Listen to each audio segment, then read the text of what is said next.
सरहद के उस पार में खुशामदीद, स्वागत। दोस्तों, आज बड़े लंबे इंतज़ार के बाद हमें फिर से जॉइन किया है साजिद तारड़ साहब ने। आप एक पॉलिटिकल एनालिस्ट हैं, कॉलमिस्ट हैं, पॉलिटिकल साइंटिस्ट हैं।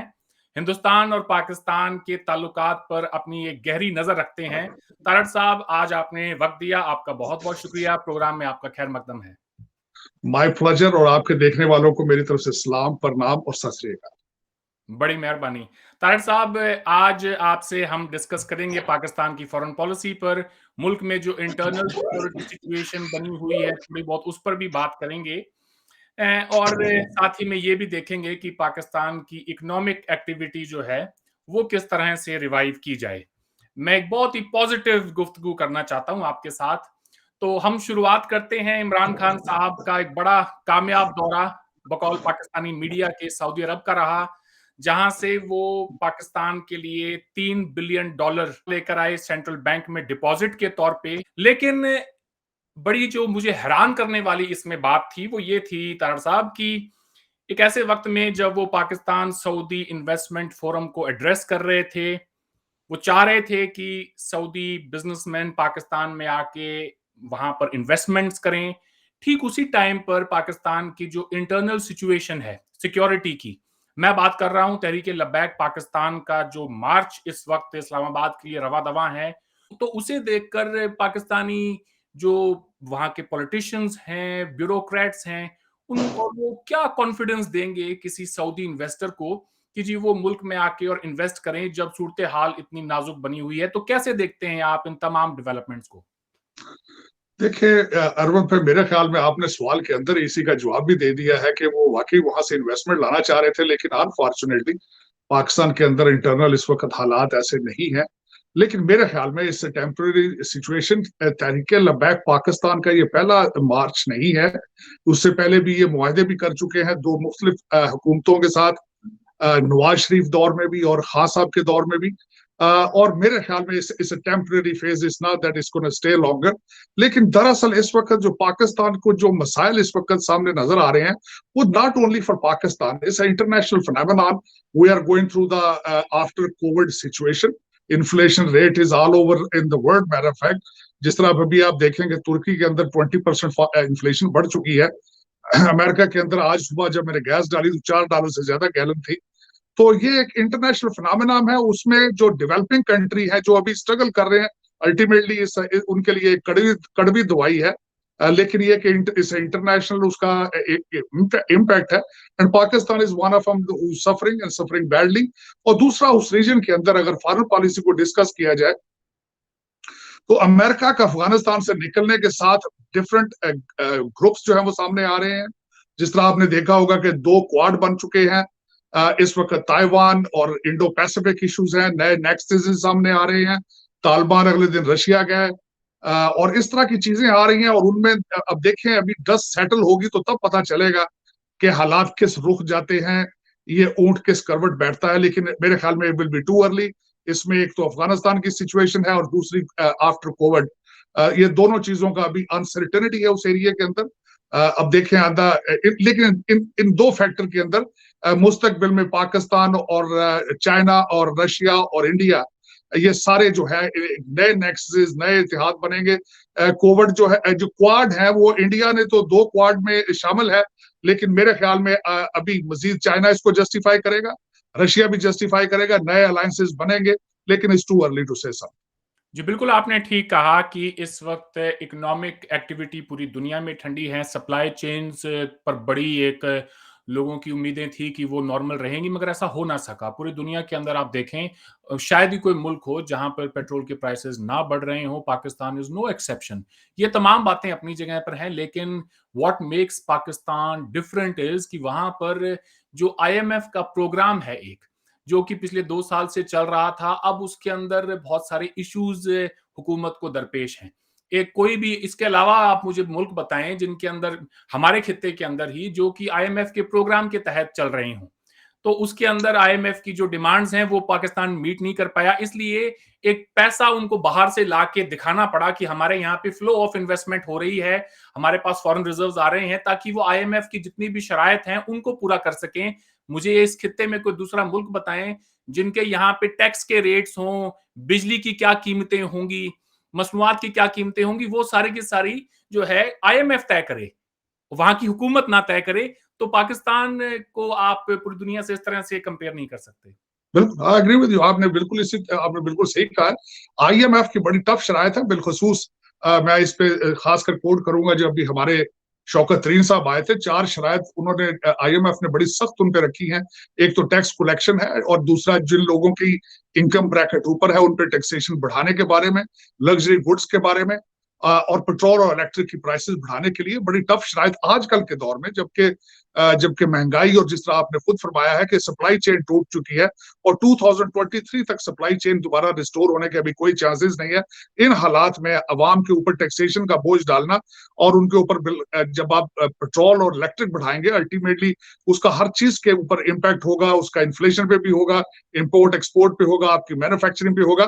तो the things are not looking beautiful. लेकिन मेरे ख्याल में चीजें जिस तरह पूरी दुनिया सफर कर रही है, ultimately Pakistan will have a policy, or they have to step up, they have to come up with the new policies. लेकिन उसमें शौकत तरीन साहब की एक बात मैं कोट करना चाहूंगा कि जब वो यहाँ पे आए हुए थे, तो उन्होंने when he was talking to the international association of peace, organization of peace के वहां पे प्लेटफॉर्म पे, he said that we are trying to focus, instead of from the trickle down economy or trickle down policies, we are trying to focus from bottom up, to work with the farmers, to work with the small business people. So मेरे ख्याल में आप देखेंगे वो उसमें कितना देर लगता है। लोग मायूस हैं, क्योंकि उसकी वजह यह है कि डेवलपिंग कंट्रीज के अंदर एक सबसे बड़ी बात ये होती है कि लोगों के पास कुशन तो होता नहीं है। जब महंगाई बढ़ती है, तो सीधा उसका जनरल मैसेज पे इम्पैक्ट होता है, और दे लूज देयर पेशेंस। और वही हालात हो रहे हैं पाकिस्तान के अंदर भी, people are losing their patience. लेकिन उसमें वरना इस वक्त अगर देखा जाए तो खान साहब को आप किस तरह ब्लेम कर सकते हैं? 3 साल के अंदर कोई भी इतने शॉर्ट पीरियड के अंदर आप you can not stabilize the country.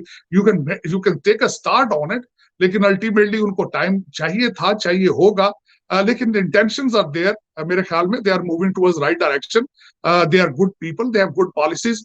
लेकिन अनफॉर्चुनेटली जिस तरीके से यहाँ अमेरिका के अंदर एक खास एंगर और वही सूरत हाल जो बाइडन के खिलाफ है, वही मेरे ख्याल में हर कंट्री के अंदर एक एंग्जाइटी है। लोग patience, they are losing their patience on it. businesses are going out of they are not becoming normal. Like I was reading about it. Russia is closing themselves again, और कई ममालिक ऐसे हैं जहां पे थर्ड वेव आ चुकी है। वो ठीक है तारड़ साहब, लेकिन मसला ये है कि हिंदुस्तान के अंदर भी महंगाई बढ़ी है, तेल की कीमतें हर रोज बढ़ रही हैं। मैं न्यूजीलैंड के अंदर बैठा हूं, यहां भी कुछ यही हाल है। लेकिन यहां पे बढ़ती हुई तेल की कीमतें यहां की गवर्नमेंट तय करती हैं। यहाँ पे इन्फ्लेशन रेट के ऊपर जवाबदेह गवर्नमेंट है। पाकिस्तान के अंदर भी एक हुकूमत है इमरान खान साहब की, लेकिन तमाम कमोडिटीज, तमाम जो चीजें हैं, उनकी कीमतें आईएमएफ क्यों तय कर रहा है? वहां की हुकूमत क्यों नहीं तय करती ये चीजें? इसके पीछे आप क्या वजह देखते हैं? देखिए, उसमें स्टेबिलिटी इकोनॉमिक्स, सबसे पहले तो आप ये सोचना होगा आपको कि आईएमएफ के पास पैसे लेने कौन जाता है? वही जाता है जो स्टेबल नहीं होता, जिनकी इकोनॉमी स्ट्रगल कर रही होती है। और अल्टीमेटली व्हेन यू कंट्रीब्यूट और participate to the programme, you have to follow their guidelines. और ये this is what the nature of the IMF programme is not only the Pakistani government is doing intentionally. This is how the IMF programmes have been created और formed और क्या designed. वजह है कि पाकिस्तान को बार बार IMF के पास पैसे मांगने के लिए जाना पड़ता है? देखिए, उसकी सबसे बड़ी वजह खान साहब का मैंडेट का 2 चीजें थी, अकाउंटेबिलिटी और reforms. Corruption, accountability is directly related towards corruption. अब corruption is a human nature, is not only an issue of Pakistan, it's an international phenomenon. America के अंदर we I am sitting and it's a no accountability here. America has think about Afghanistan, how much money they have lost, but there is no accountability. The same kind of things Pakistan is facing right now. Accountability के हालात खराब हैं। नैब को वो सही तरीके से नहीं कर सके, अकाउंटेबिलिटी सही तरीके से नहीं ला सके, और उन्हीं की वजह है कि और सबसे बड़ी बात यह है कि डेवलपिंग कंट्रीज जिस तरह पाकिस्तान और इंडिया और बांग्लादेश और जिस तरह के और ममालिक है, वहां पे करप्शन की जो परसेंटेज आप देखें, तो जिस तरीके से पैसे आते हैं उसी तरीके से लोग लेके भाग जाते हैं। और पाकिस्तान के इशू साथ उसमें यह है कि जमहूरियत, democracy is still struggling. Is half of the the time we were not democratic country, तो उसमें सारी चीजें गोइंग थ्रू इट, और उसका सारा का एक इम्पैक्ट है।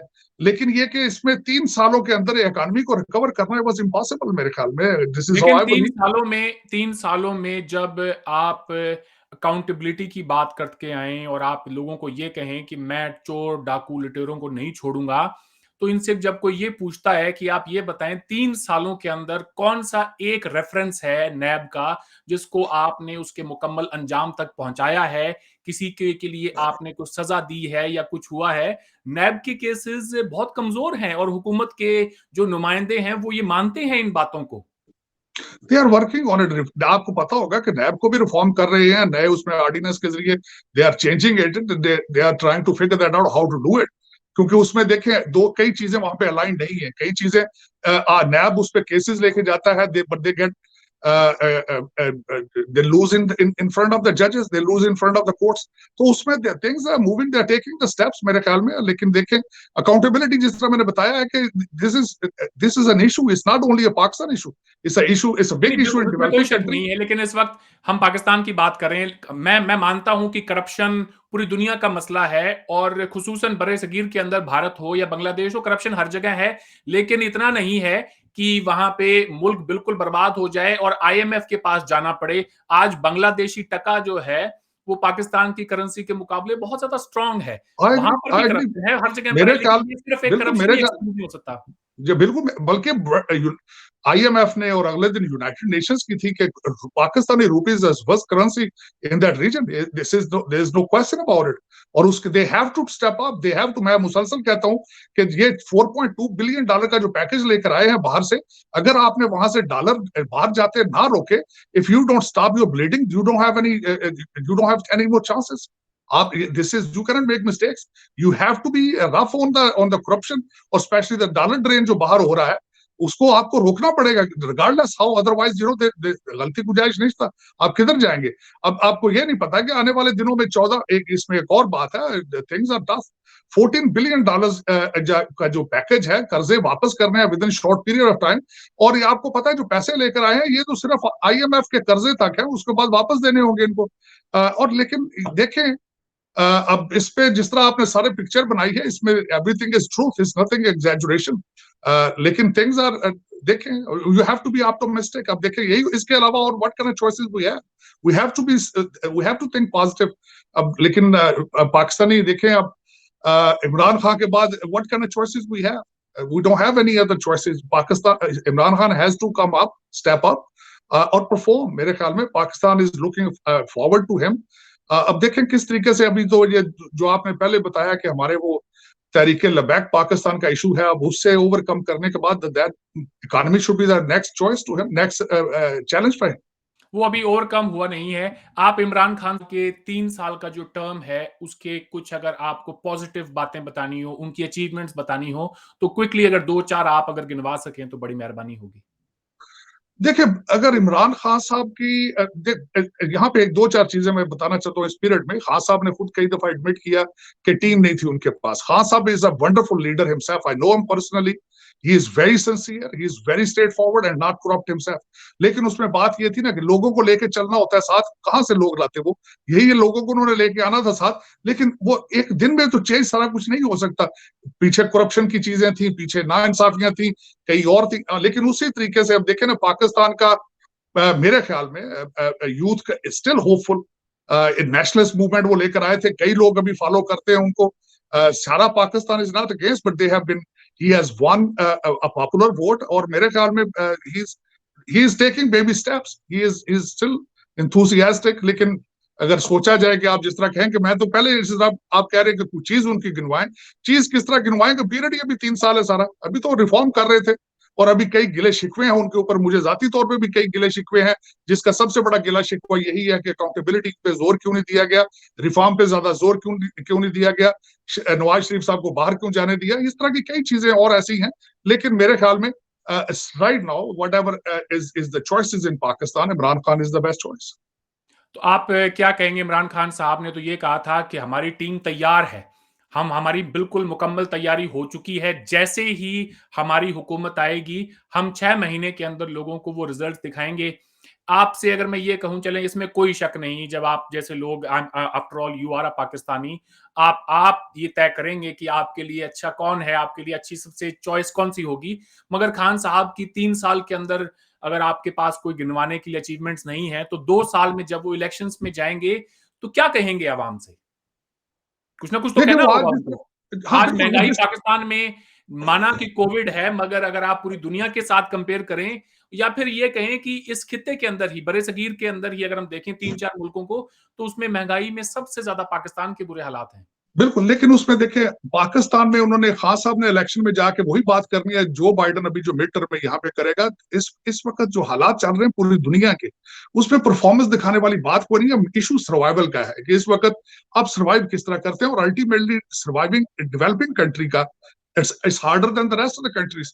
इस वक्त मैंने बताया कि अभी अभी आप देखेंगे कि इस कोविड के जो आफ्टर इफेक्ट है, not only difficult for Imran Khan, difficult for rest of the world. दूसरे लीडरों के लिए भी बड़ा मुश्किल होगा कि बताएं क्या करेंगे। जब देखें, जब आपके पास हार्ड टाइम होता है तो गिनवाने के लिए कोई चीज नहीं होती, जब अच्छा दौर चल रहा होता है तो गिनवाने के लिए बड़े प्रोजेक्ट होते हैं आपके पास। लेकिन अब मैं जिस तरह मैं जिस तरह मैं अभी प्रोजेक्ट्स के हवाले से ultimately start coming in my mind, Pakistan में जिस तरीके से खान साहब ने डैम बनाने शुरू किए थे, डैम के प्रोजेक्ट थे, सी पैक पे काम ठीक चल रहा था। उसके बाद फर्स्ट टाइम मैं समझता हूँ खान साहब और हमारी डिफेंस जो था वो एक पेज पे था। सो ये गिनवाने वाली चीजें हैं, ऐसी बात नहीं है, हजारों चीजें ऐसी हैं खान साहब जिनके लिए कोशिश करते रहे हैं, कर रहे हैं मुसलसल। लेकिन ultimately like I tell you, the situation when he took over, और जिस तरीके से पहले आर्टिफिशियल तरीके से डॉलर को होल्ड किया गया था, ultimately when the Imran Khan came up the economy went to the free fall. उसमें इमरान खान का कसूर थोड़ी था। और पिछले 70 साल की चीजों को खान साहब 3 साल में किस तरह कवर कर सकते थे, लेकिन he is trying his best मेरे ख्याल में। आज इमरान खान साहब जब $3 बिलियन सऊदी से लेके और पाकिस्तान के सेंट्रल बैंक में दिखाते हैं, उस पैसे को वो इस्तेमाल नहीं कर सकते। वो रोल बिल्कुल होता रहेगा हर साल, ये दिखाने के लिए कि हाँ, हमारे पास पैसे हैं, ताकि आईएमएफ, वर्ल्ड बैंक हमें लोन दे दे। तो ये काम तो एक जो जो जो इल्ज़ाम आप करेंसी मैनिपुलेशन का माज़ी की हुकूमतों पे लगा रहे हैं, वो इल्ज़ाम तो इमरान खान साहब के ऊपर भी उतना ही फिट बैठता देखिए है। लग सकता है बिल्कुल। लेकिन देखिए दो चीजें, वो मार्केट में डॉलर फेंकते थे, खान साहब मार्केट में डॉलर फेंक नहीं रहे हैं।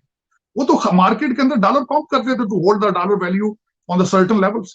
Khan sahab is not doing it, he is keeping the CPEC country पे ऑन रियलिस्टिक सीपैक पैथ। पे पाकिस्तान की क्या अभी पोज़ीशन है? पाकिस्तान की देखें, इसमें पाकिस्तान की इंटरनल तो इशू है। जब तक वो पहले सबसे पहले मैं जिस तरह आपको बताया, पहले तहरीक लबैक पाकिस्तान का एक इशू है, उसको रिजॉल्व करेंगे। और next ultimately will be the economy, और उस पर वो किस तरह तवज्जो देते हैं उस तरीके से। जिस तरह मैंने आपको बताया कि शौकत तरीक साहब कह के गए हैं, we are working on a small business people, we are living in bottom up economy. तो उसमें इस तरह के स्टेप लेंगे। और यहाँ तक ये भी खबरों में लग रहा है कि वहां पे चेंजेस आएंगी, इकोनॉमिक टीम के अंदर भी चेंजेस के बारे में सोचा जा रहा है। और देखें ultimately this is a big challenge for that. Dasu hydro power project पर आप क्या अपडेट देना चाहेंगे? वहां पर क्या सिचुएशन है? काम देखिए काम इस हो रहा वक्त, है?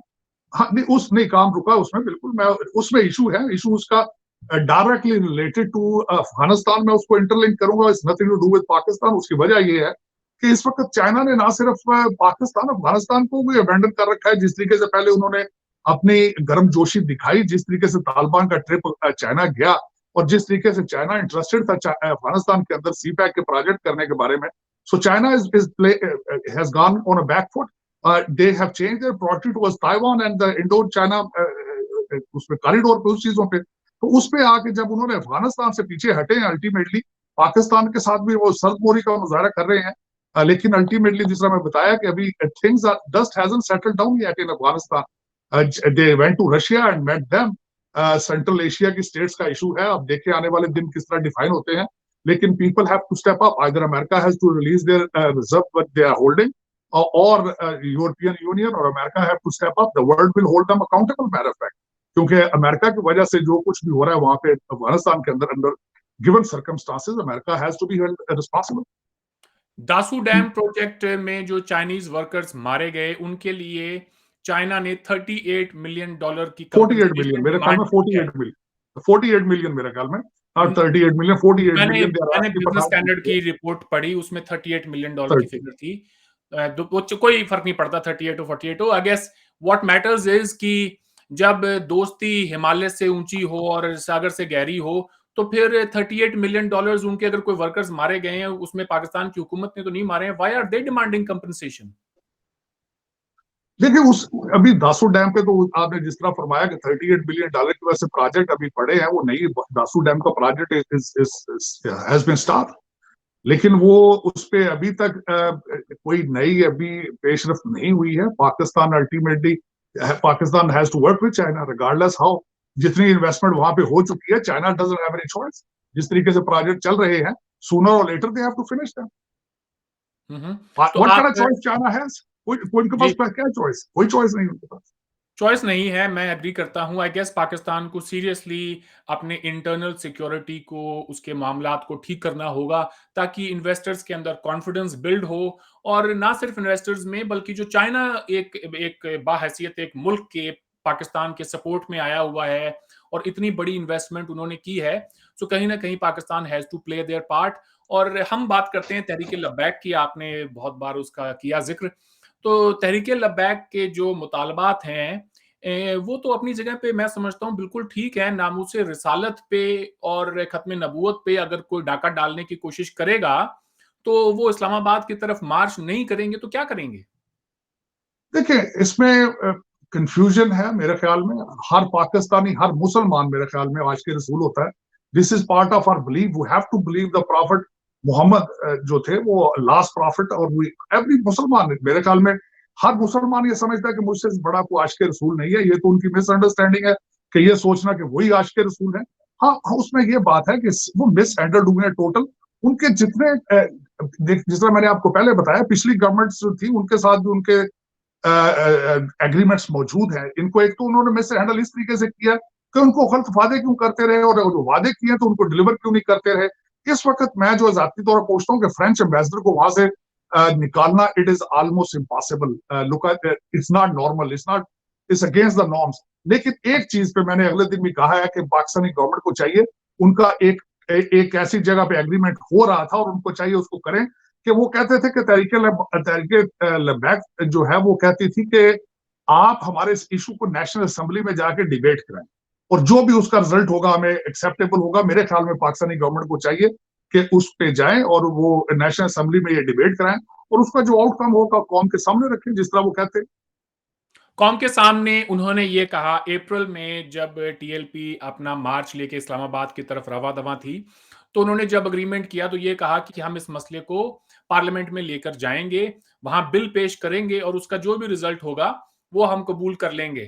तो नामूसे रिसालत का जो मसला है, इसके ऊपर तो चाहिए था कि खान साहब जो कि चैंपियन बनते हैं इस कॉज़ के, और हर उनके सपोर्ट में जो मीडिया पर्सन है वो यही कहता है कि जी, इस इशू के ऊपर, नामूसे रिसालत के इशू के ऊपर जितना खान साहब ने पूरी दुनिया के अंदर केस लड़ा है मुसलमानों का और खुसूसन पाकिस्तान का, उतना किसी ने नहीं लड़ा। तो फिर वो जो असेंबली में जो बिल पेश किया गया, वो खान साहब की अपनी गवर्नमेंट की तरफ से क्यों नहीं किया गया? एक इंडिपेंडेंट एमएनए की तरफ से उस बिल को क्यों वहां पे सामने लाया गया? उसमें तो चाहिए था कि इमरान खान साहब खुद पार्लियामेंट के सामने खड़े होकर और एक लीडर के तौर पे ये कहते हैं कि नामूसे रिसालत का मसला हमारे लिए बड़ा एक सेंसिटिव मसला है। मैं एज अ लीडर जो दुनिया भर के अंदर ये केस लड़ता हूं, यहां भी मैं खुद ये बिल पेश करूंगा। लेकिन वहां पर ना ही वो मौजूद थे, ना ही उनके तमाम जो सीनियर वुजरा हैं वो भी नहीं थे। देखिए इसमें अगर जाती तौर पर मुझे मुझे as a political science scientist आपकी क्वेश्चन किया जाए, तो मैं तो इस हक में नहीं हूं कि मजहब को गवर्नमेंट के अंदर इन्वॉल्व किया जाए। वेस्टर्न सिविलाइजेशन को अगर आप देखें तो उनको बड़ा अरसा लगा इस जद्दोजहद में कि उन्होंने मजहब को हुकूमत से अलग करके रखा है, पावर से अलग करके रखा है। लेकिन अल्टीमेटली डेवलपिंग कंट्रीज जहां एजुकेशन नहीं होती, चाहे वहां इस्लाम हो, हिंदुइज्म हो, लोग इसको अपने पॉलिटिक्स के लिए इसको एक्सप्लॉइट करते हैं। इसमें एक गलत बात है, मैं बिल्कुल इसको आप ये एग्री नहीं कह रहे हैं करता। मजहब को हाँ, सियासत से अलग रखना चाहिए? This is what my opinion, तो लिविंग इन क्या अमेरिका। पाकिस्तान को एक सेक्युलर मुल्क बन जाना चाहिए फिर? देखिए पाकिस्तान की मजबूरी सेकुलरिज्म नहीं है। 97% पॉपुलेशन अगर आपकी एक मजहब में हो तो उसकी मजबूरी नहीं, इंडिया की तो मजबूरी है ना, आपको नहीं, तो वो तो रखना ठीक पड़ता है, है सेकुलरिज्म। लेकिन मज़हब को हम मज़हब को पाकिस्तान में सियासत से अलग कैसे करें? जब नहीं, मैं अल्लामा नहीं, आप इकबाल यूँ कहते हो, मेरी आपने गर बात को, एक सर, एक मेरी सेकंड। बात का एक पोर्शन आपने मिस किया ना। मैंने कहा कि डेवलपिंग कंट्रीज जहां रेट ऑफ इलिटरेसी कम हो, लोगों को पता ना हो सोसाइटी में कि how the society and how to do the legislation, what are the things वहां पे डिफिकल्ट है। मैंने साथ मिसाल वेस्टर्न सिविलाइजेशन की दी है, मैंने मिसाल आपको किसी डेवलपिंग कंट्री की नहीं दी। बड़ा मुश्किल है ये नहीं मैं कह रहा हूं कि आसान है, लेकिन मजहब को सियासत से दूर रखना चाहिए, इसको मैनिपुलेट नहीं करना चाहिए, इसकी बेसिस पे लोगों के जज्बात से खेल के वोट लेने के लिए यूज नहीं करना चाहिए। This is what I was planning, I was trying to tell you. It is difficult thing, लेकिन दोनों ममालिक इस वक्त जो नेबर्स हैं, आपके इंडिया में भी यही हो रहा है और यहाँ पे भी यही हो रहा है। मजहब को एक्सप्लॉइट किया जा रहा है बिल्कुल मुसलसल। आप हिंदुत्व का आइडिया दें या यहाँ पे नामूसे रसालत का दें, इट्स सेम इश्यूज, लेकिन मैनिपुलेशन है दोनों साइडों लेकिन पे। अब लेकिन इसमें हिंदुत्व को लेकर दिल्ली की तरफ मार्च कोई नहीं कर रहा है, ना ही किसी ने की है। नहीं, वहां पे भी फार्मर तो बैठे हैं, वहां पे इस नहीं, तरह तो नहीं कर फार्मर सकते, वहां सर, पे भी ज्यादा तो फार्मर्स का लोग मसला मजहब का मसला नहीं मजहब की है, बेस पे फार्मर्स नहीं का हो मसला रही, लेकिन इकोनॉमिक मसला है। लिंचिंग तो हो रही, नहीं लिंचिंग तो हो रही है ना मजहब की बेस। नहीं नहीं, मैं ये कह रहा हूं सर, एक सेकंड एक थोड़ा सा खत्म करने दीजिए। आप जी मजहब की बात की है, मुझे चले ये शुरू हो गई। पाकिस्तानी क्रिकेट टीम जीती है तो मुसलमानों की दुकानों को आग लगाई गई है। हाँ, मोदी जो गोदी मीडिया दिखाए ना, तो उस पर हमारा कसूर नहीं। मारा गया, मुसलमानों को मुसलसल मार रहे हैं। अगले साल 7 स्टेटों में इलेक्शन है, मुसलमानों की बदबख्ती आएगी, कश्मीर की बदबख्ती आएगी। हमारे अमित शाह साहब पाकिस्तान पे अटैक करने का अंदिया दे चुके हैं। तो ये it's not only an issue of Pakistan, it's a issue of आपको डेवलपिंग कंट्रीज। जी, मैं आपको एक थोड़ी-सी आपको एक अच्छी खबर देता हूँ, शायद आप इसके ऊपर रिसर्च करेंगे और तमाम पाकिस्तान के लोगों को ये खुशखबरी देंगे कि जिस मोदी साहब की इमेज जो लोगों ने बना रखी है कि जी वो एंटी मुस्लिम है और मुसलमानों से नफ़रत है और BJP Hindutva card and this that and all, एक हद तक आप ये कह सकते हैं कि उनके पार्टी के सपोर्टर्स हैं, वो हिंदूज़ में उनकी popularity, after all they are the majority in the country. लेकिन ये कहना कि जी उनकी सियासत में मुसलमानों के लिए कोई जगह नहीं है, ये मैं समझता हूं बहुत बड़ा झूठ है। मेरे पीछे पंडित नेहरू की 2-3 तस्वीर लगी है, मैं उनका बहुत बड़ा फैन हूं। लेकिन मैं ये भी आपको बताता चलूं कि मेरी जिम्मेदारी बनती है कि मैं, अगर मोदी साहब ने कोई अच्छा काम किया हो तो मैं उसको अप्रिशिएट भी करूं। मैं उन लोगों में से तो बिल्कुल नहीं हूं जो ये कहें कि जी तमाम बुराइयां जो है वो मोदी जी में हैं और तमाम अच्छाइयां कांग्रेस पार्टी में। कांग्रेस पार्टी ने माजी में अपीजमेंट की पॉलिटिक्स की, तो आज देखें उनको सियासत से बाहर का रास्ता हिंदुस्तान के लोगों ने ही दिखाया है। यही हिंदुस्तान के हिंदूज थे जो कि मेजॉरिटी में उस वक्त भी थे और आज भी थे, और वो 60 साल से 65 साल से कांग्रेस को वोट देते आ रहे थे। कुछ ना कुछ तो उनकी कमियां रही होंगी। Let me tell you sir, Modi साहब ने तकरीबन 5 करोड़ 25 लाख के करीब स्कॉलरशिप्स दी हैं जब से उनका टर्म आया है। उसमें से 80% स्कॉलरशिप्स मुसलमानों को दी है, मैं आपको यह बताऊं। और फिर 7.5% स्कॉलरशिप्स क्रिश्चियंस को दी है, 5% सिखों को दी है और 4.7% हिंदूज को दी है। यह बात कोई पाकिस्तानी मीडिया में कोट करके तो दिखाए कि जिस प्राइम मिनिस्टर को आप सारे दिन इल्जाम देते हैं, उसने 80% स्कॉलरशिप्स मुसलमानों को दी है। यही नहीं, मुसलमानों की जो पॉपुलेशन है that is almost 17 to 19% today approximately. लेकिन गवर्नमेंट की जितनी भी वेलफेयर स्कीम्स हैं उसमें से 35% शेयर मुसलमानों को दिया गया है। फिर वो चाहे उज्ज्वला गैस योजना हो, ये जो नए नए मकान बनाने की एलोकेशन स्कीम हो, ये तमाम जितनी भी गवर्नमेंट की स्कीम्स हैं उसके सबसे ज्यादा अपनी अपनी अपनी आबादी के, अगर आप प्रोपोर्शन में देखेंगे तो मुसलमानों को दुगना बेनिफिट मिला है। और स्कॉलरशिप्स का जो मैंने कहा sir, India being a majority Hindu state, 80% मुसलमानों को दी है, 4.7% lowest, even lower than the Sikhs जो कि 2% है आबादी में। तो मेरे ख्याल से थोड़ा सा आप मोदी साहब को क्रेडिट भी दें।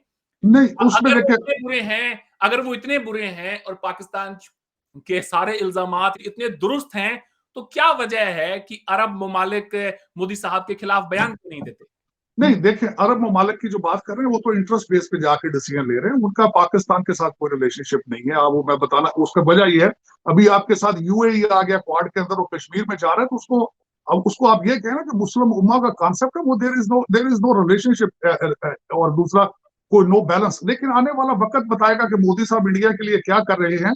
खुदा ना करे मैं ये ऐसा कहूँ कि वो आखिरकार अगर ये दुनिया पैसे नहीं की देखे, है और मतलब नहीं की है। देखे नहीं उसमें देखे जो मैं बताना सोच रहा हूँ यहाँ पे, जो हालात अंदर आपके चल रहे हैं इस वक्त के, हर इलेक्शन में आके मुसलमानों को मार के वोट लेना, पाकिस्तान में हमला करके वोट लेना, कश्मीर के ऊपर जुल्म करके वोट लेना, अगर ये कॉन्सेप्ट चलता रहा तो इंडिया के अंदर कई पाकिस्तान बनने का दिया जा सकता है। ये एक अच्छी रवैश नहीं है मेरे ख्याल में। जिस तरह नहीं, मैंने नहीं, आपको आप बताया आपके सर उसमें आपके देखिए, इल्ज़ामात अपनी जगह पर आप कह सकते हैं, लेकिन जो मैंने फ़िगर्स दी हैं, वो भी एक आईना दिखाती हैं। मैं आपसे ये देखिए पूछ ये रहा तो हूँ, आने वाले दिन आप अरवल जी आपने एक बताएंगे, बड़ा ये तो अहम आने वाले नुकता दिन उठाया। बताएंगे कि असल ये तो आने वाले दिन बताएंगे कि जी, जी, पाकिस्तान बिल्कुल, मुसलमान जो बिल्कुल। है अभी वो हाल ही कितने खुश है। अगले आप साल मुझे ये ट्रांसलेटो में शाहरुख ने एक छोटी सी एक क्वेश्चन मैं भी करना चाहूंगा, मुझे शौक है, बल्कि उस पर मुझे बड़ा एतराज था क्योंकि मेरा एक लीगल बैकग्राउंड है और मैं थर्ड जनरेशन वकील हूँ, मेरा लड़का भी लॉ में है। शाहरुख खान के जो बच्चे के साथ हुआ, आपका क्या उसके बारे में आपकी क्या ओपिनियन है कि उस पर जस्टिफाइड था वो? मेरे ख्याल से शाहरुख खान का के बेटे आर्यन खान का जो केस है उसमें काफी सारे लूप होल्स थे। वही लूप होल्स थे जिनकी बिना पर आज उनको 20-21 दिन बाद हाई कोर्ट से जमानत मिल गई है। लेकिन आप जो एक चीज जो पाकिस्तानी मीडिया में हर जगह पे कही जा रही है कि नहीं, जी शाहरुख पाकिस्तान खान से के खबर बेटे को, कोई सर मैं नहीं अपनी लेकर बात चल मुकम्मल रहा। कर लूं, आपने सवाल नहीं पूछे मैं नहीं, मैं उनका बात शाहरुख मुकम्मल कर लूं। आप मुझे एक शाहरुख एक खान बार का भी बेटा खाली शाहरुख मुस्लिम का नहीं बोल है। दें। शाहरुख खान का नहीं बेटा नहीं मुस्लिम नहीं है। शाहरुख खान नहीं, का तो बेटा लेकिन वो मुसलमान देखिए ना, नहीं है। जिस तरीके से उसको हैंडल किया गया, नहीं, नहीं, उसके वो पास से कोई मैं ये ड्रग कह रहा नहीं हूँ कि मिली। शाहरुख खान का बेटा मुसलमान नहीं है, उसकी माँ हिंदू है। शाहरुख खान के बेटे तमाम रिलिजन्स को मानते हैं। ठीक है, नहीं मुझे पता है, मुझे आई नो एग्जैक्टली। हाँ जी। उनकी मजबूरी बेचारों की, लेकिन उसमें वजह यह है कि उस केस के ऊपर मैं समझता हूँ कि पूरा आपका नहीं, इंडिया आप का ऐसा लीगल सिस्टम साजिद सामने है। साजिद भाई आप ऐसा करें, मुझे किसी रोज़ अपने प्रोग्राम में दावत दें ताकि मैं आपसे इन इश्यूज़ पे बात कर सकूँ। आज मेहमान आप हैं, आपने ये कहा, आपने बड़ा ही अहम नुक्ता उठाया है कि अरब ममालिक हिंदुस्तान के साथ खड़े हैं क्योंकि ये दुनिया पैसे की है, इंटरेस्ट बेस्ड रिलेशनशिप है। तो क्या आप ये कहेंगे कि फिर पाकिस्तान ये कैसे कह सकता है, जैसे अभी इस्लाम के बारे में जो वहाँ के शेख रशीद जो कि मिनिस्टर हैं, उनका बयान हो या फिर इमरान खान साहब का कि जी हम इस्लाम का किला हैं, हम पूरे इस्लाम आलम इस्लाम की नुमाइंदगी करते हैं, हम नामूस रिसालत का केस दुनिया में लड़ रहे हैं। जब दुनिया इंटरेस्ट बेस्ड है और यही ताना पाकिस्तान के लोग भी देते हैं कि जी जब बात इन मुल्कों की आती है, अरब मुल्कों की, तो वो अपने पैसे की दुनिया है, उनके हिंदुस्तान से अच्छे ताल्लुकात हैं, वो देखते हैं। फिर अगर कोई ये कहे कि आप उइगर मुसलमानों पर बात क्यों नहीं करते? अगर आप इस्लाम के कॉज़ के चैंपियन हैं, तो फिर वो कहते हैं नहीं जी चाइना हमारा बड़ा अच्छा दोस्त है, हमारे बड़े अच्छे ताल्लुकात हैं, हम चाइना के साथ पब्लिकली इन चीज़ों को डिस्कस नहीं करते। तो फिर वो भी तो एक सीधी-सीधी हिपोक्रेसी ही तो है। आपका जो इंटरेस्ट है चाइना के साथ, वो भी तो पैसे का ही है, इसीलिए आप उइगर मुस्लिम्स पे नहीं बोलते। जी। मैं बिल्कुल आपकी इस बात से एग्री करूंगा। मैं मुझे पर्सनली पूछे अगर आप, तो मुझे वीगर मुसलमानों के जो पाकिस्तान की पॉलिसी है, मैं I disagree with it completely. उनको चाहिए कि भी आवाज बने, और उनपे आप इंटरेस्ट बेस अगर आप उसको नजरअंदाज करते हैं तो बिल्कुल गलत है। जिस तरीके से अगले दिन उन्होंने वहां पे कुरान का वेबसाइटों को उन्होंने वो दो जो थी एप्स वो बंद की है, उसके बाद वहां पे जो मुसलसल, और मैं अगले दिन जब रिसर्च कर रहा था, 12 मिलियन मुसलमान है वहां उस पे वीगर जो है, और उनपे मुसलसल वो जुल्म भी कर रहे हैं। सारी दुनिया सैटेलाइट से उनके देख रही है वहां पे। मैं बिल्कुल आपसे सहमत हूँ इस चीज में, बिल्कुल गलत तो करते हैं, तय गलत हो बिल्कुल। गया तो तय हाँ, हो गया साजिद भाई कि ये जो दुनिया है ये पैसे की है, ये मतलब की पैसे है। बिल्कुल, इस पर तय कोई हो शक गया तो नहीं। आए फिर, तो फिर इस्लाम और ये उम्मत और ये सारी बातों को छोड़ें। अगर मैं पाकिस्तानी होता तो मैं कहता कि भाई आओ अपने आप को इकोनॉमिकली स्ट्रांग करो। स्ट्रॉन्ग, अगर हम बिल्कुल इकोनॉमिकली स्ट्रांग होंगे तो दुनिया हमारी बात सुनेगी। माने, और बिल्कुल I agree with. Economically strong तब होगा जब मुल्क के अंदर इंटरनल सिक्योरिटी टॉप नॉच होगी। कोई बिल्कुल बंदा किसी वर्कर चाइनीज को जाके मार नहीं सकता वहां पर। कोई बंदा कानून को अपने हाथ में लेके इस्लामाबाद की तरफ मार्च नहीं कर सकता। ये मुल्क को बंद नहीं कर सकता। जीटी रोड लाइफलाइन है पाकिस्तान की। अगर आप उसको बंद कर देंगे पूरा पाकिस्तान बंद हो जाता है जी। बिल्कुल तो बिल्कुल हाँ जी, तो अब मुझे ये बिल्कुल। बताएं फिर तहरीके लब्बैक का जो मसला है, उसको भी गवर्नमेंट ने खुद जानबूझकर, जो पूरी सियासत मजहब के ऊपर बेस्ड होगी। मैं ताजा तरीन मिसाल देता हूं और फिर आपका इस पे कमेंट चाहूंगा। पंजाब असेंबली में डिबेट होनी थी महंगाई के ऊपर, राइजिंग इन्फ्लेशन प्राइसेस के ऊपर बहस होनी थी। लेकिन जी वहां पे हुकूमत पंजाब ने, जो कि पीटीआई की हुकूमत है, खान साहब की हुकूमत है। साजिद भाई सुन पा रहे हैं मुझे आप? बिल्कुल सुन रहा हूँ, बिल्कुल सुन रहा हूँ, okay, okay, I think I lost बिल्कुल यू इन द सुन मिडल। रहा हूँ। मैं ये कह रहा हूं कि जहां खान साहब की नहीं नहीं, हुकूमत है, वहां उन्होंने एक बिल पेश किया और ये कहा गया कि जी आज आज के बाद जो भी मैरिज के सर्टिफिकेट होंगे उसके ऊपर भी खत्म नबूवत की ओथ लेनी पड़ेगी। तो वहां पे तमाम जो बाकी मसले थे वो दबके रह गए, महंगाई पे बात नहीं हुई क्योंकि जी बात खत्म नबूवत पे हो रही है और पंजाब गवर्नमेंट ने कहा कि जी हम चैंपियन हैं इस कॉज के। तो जब आप रियासत के अंदर इस तरह के कवानीन लेकर आएंगे मजहबी, तो लोग मजहब को लेकर ही तो फिर सड़कों पर निकलेंगे। वो महंगाई को, अगर आपने महंगाई को at the four front of your core issues रखा होता तो मुमकिन है वो महंगाई बेरोजगारी को लेके बाहर निकलते। लेकिन इस हमने देखा है टाइम एंड अगेन पाकिस्तान में फोर फ्रंट पे हमेशा मजहबी इश्यूज ही होते हैं। तो ऐसे में पाकिस्तान बाहर निकले इस विशियस साइकिल से तो कैसे निकले? देखिए, मैं ये it's a tough tablet to swallow. मैं आपने जो बात की है, मैंने इसके बारे में आर्टिकल पढ़ा, अभी इतनी ज्यादा डिटेल में ये नहीं आई और इस पे अभी अभी डिबेट होगी और अभी ये सिर्फ एक सूबे का इशू है जो आपने बात की है। लेकिन मैंने जिस तरीके से पहले कहा है कि ये मजहब को सियासत में यूज नहीं करना चाहिए, मेरे ख्याल में ज्यादती है, मजहब के साथ ज्यादती है और सियासत के साथ भी ज्यादती है। और अब देखिए उसके फिर कॉन्सिक्वेंसेस वो भुगत रहे हैं, वो मालिक डेवलपिंग कंट्री में भुगतते हैं, फिर वो उनको भुगतते हैं, जो खुद कहते हैं अपने हाथों से बीजी हुई चीजें फिर हाथों से काटनी पड़ती है। इस साइड पे जाए तो अब इसी वक्त इस वक्त हालात तो फिर यही है। खान साहब की गवर्नमेंट, खान साहब की पहले इसी तरीके बैक के बारे में इनकी ओपिनियन कुछ और थी नवाज शरीफ दौर में। आज वो पाकिस्तान मीडिया उनकी वो पुराने पे चला रहा है, फिर उनका चलाने का हक बनता है। फिर वो देखें, यही तो चीजें होती, जो बोए वो काटना पड़ता है, फिर वो इसी तरीके से फिर ये जिस तरह बात कर रहे हैं, ये भी एक मतलब एक नई चीज अभी आई है। ये मैं अभी आज ही इसके बारे में पढ़ रहा था। तो ये आप देखें कि इसके कॉन्सिक्वेंसेस क्या हैं, इसका हल क्या निकलता है, कैसे निकला जा सकता है। लेकिन इसमें मैं जहां तक कहूंगा, तालीम की जरूरत है और मुसलसल एक डेमोक्रेटिक एक्सरसाइज की जरूरत है। लेकिन तालीम और एक्सरसाइज जो साजिद भाई, मैं आपसे ये जानना चाह रहा हूं कि तहरीक लब्बैक पाकिस्तान के ऊपर जो अभी इल्जाम लगाया गया है हुकूमत की तरफ से कि जी इन्होंने हिंदुस्तान से फंडिंग ली है और इंडिया से फंडिंग के ऊपर ये उस पैसे को लेकर और ये इस्लामाबाद की तरफ मार्च कर रहे हैं, इस इल्जाम को आप किस तरह से देखते हैं? एक दीनी जमात के ऊपर अगर मुल्क दुश्मनी का इल्जाम लगाया जाएगा तो वहां पर मुहब्बे वतन कौन है? देखिए उसमें मैं बिल्कुल इस आइडिया को रिजेक्ट करूंगा। ये बात वाइस वर्सा दोनों तरफ से होती है कि वहां से जब भी बात हो तो आईएसआई पे और यहाँ पे जो होती है बात फौरन राह पे लगा दी जाती है।